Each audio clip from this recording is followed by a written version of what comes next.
अस्सलाम वालेकुम। मैं हूँ रूही चीमा उर्दू अम्मी।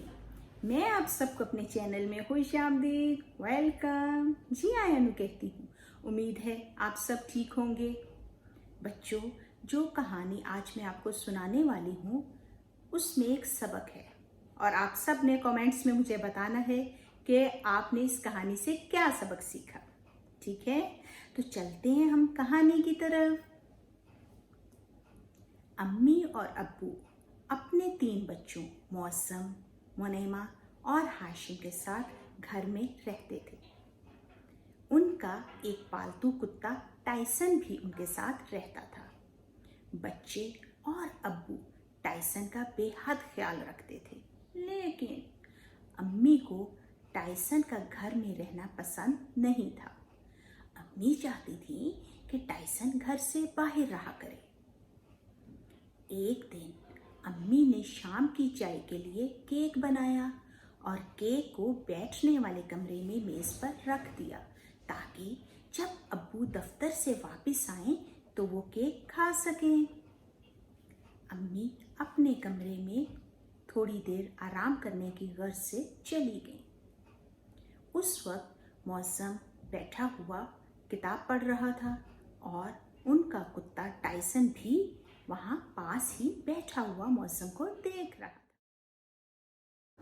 और हाशिम अपने कमरे में खिलौनों से खेल रहे थे कि अचानक हाशिम को एक ख्याल आया और वो कमरे से बाहर आया।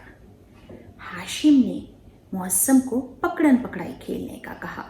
मौसम फौरन मान गया, लेकिन टाइसन उनका ये ख्याल सुनकर थोड़ा सा परेशान हुआ क्योंकि उसे घर में पकड़न पकड़ाई खेलना ठीक नहीं लगा था। टाइसन का ख्याल था कि अगर बच्चे घर में पकड़न पकड़ाई खेलेंगे तो कुछ नुकसान हो सकता है, कोई चीज़ टूट सकती है। लेकिन बच्चों को इस बात का ख्याल नहीं था। बच्चे पकड़न पकड़ाई खेलते हुए बैठक में और कभी खाने वाले कमरे में और वहां से बैठने वाले कमरे तक आ पहुंचे। खेलते हुए जब हाशिम और मुनैमा मेज के पास से गुजरे जहां केक रखा हुआ था कि अचानक हाशिम को एक धक्का लगा और वो मेज के ऊपर जा गिरा। सारा केक खराब हो गया। बच्चे ये मंजर देखकर सहम गए। टाइसन भी बहुत परेशान हुआ। मौसम के कानों में तो अम्मी की डांट भी गूंजने लगी और वो सोच रहा था कि डांट तो पड़ेगी ही, ये ना हो कि आज पिटाई भी हो जाए। सब ने अम्मी को बताया, अम्मी, आपका केक खराब हो गया। टाइसन ने अपनी गेंद केक के ऊपर फेंक दी थी। अम्मी तो ये सुनते ही आग बगोला हो गई, बहुत गुस्से में आ गई।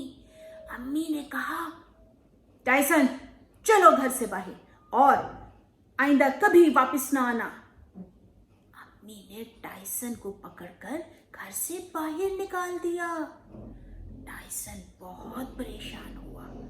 टाइसन सारा दिन घर के बाहर दरवाजे के पास बैठा रहा, कभी खिड़की में से झांकता और बहुत परेशान। बच्चे भी टाइसन को देखकर कुछ उदास हो रहे थे। शाम को जब अब्बू दफ्तर से घर वापस आए तो मौसम ने अब्बू को सब सच बताने का सोच लिया। वो अब्बू के पास गया और बोला, अब्बू, आज हमसे एक गलती हो गई है। हमने बहुत बड़ा झूठ बोला है। टाइसन की कोई गलती नहीं थी। हमने अम्मी से कहा कि टाइसन ने केक को खराब किया है, जबकि हम वहाँ खेल रहे थे। केक हमारी वजह से खराब हुआ। अब्बू ने जब मौसम का ये सच सुना तो वो बहुत खुश हुए। उन्होंने मौसम को सच बोलने पर बिल्कुल भी ना डांटा और उसे शाबाश दी कि उसने सच बोला है। उसके बाद बच्चे जाकर अब्बू के साथ टाइसन को वापस घर में ले आए और अम्मी को भी सारी बात सच सच बता दी अम्मी भी बच्चों का सच जानकर मुस्कुरा उठी। जी बच्चों, तो कैसी लगी आपको कहानी? क्या सबक सीखा आपने? यही ना कि हमें हमेशा सच बोलना चाहिए, सच बोलने की आदत अपनानी चाहिए, क्योंकि जब हम सच बोलते हैं तो हमें कभी मुश्किल नहीं होती। ठीक है, देखो जब मुअज्जम ने बाबा को बताया, अपनी बात सच बताई, तो उसके अब्बू ने उसे कुछ नहीं कहा ना। ठीक है बेटा, आपने भी हमेशा सच बोलना है। जी, अगर आपको ये कहानी अच्छी लगी हो तो इसे लाइक करना मत भूलिएगा। हमारी मुलाकात इंशाल्लाह अगली वीडियो के साथ होगी। तब तक के लिए अपना बहुत ख्याल रखिएगा। अल्लाह हाफिज।